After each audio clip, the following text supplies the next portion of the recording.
আসসালামু আলাইকুম dear viewers friend. আপনারা যে গাছটা দেখছেন এটা হলো থাই সুপ পাতা বা অনেকে এটাকে লেমন গাছও বলা হয়। এই গাছটি অনেক উপকারী গুণ রয়েছে। এটা চা চায়ের সাথে দিলে যেমন চায়ের স্বাদ বৃদ্ধি হয় এবং স্যুপ তৈরি করার সময়, রান্না করার সময় এই গাছের পাতা দিলে আলাদা ফ্লেভার আসে। আরও অনেক ভেষজ গুণ রয়েছে।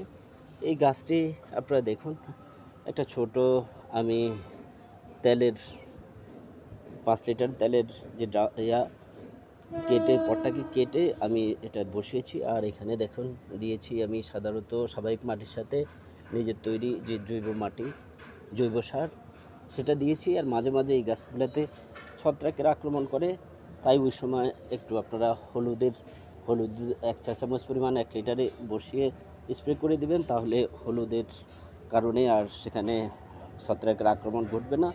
আর সাধারণত অন্য কোনো রোগ ব্যাধি এই গাছে হয় না বললেই চলে। আমি লাগিয়ে এটা সফল হয়েছি, আপনারাও চেষ্টা করে দেখতে পারেন। ধন্যবাদ।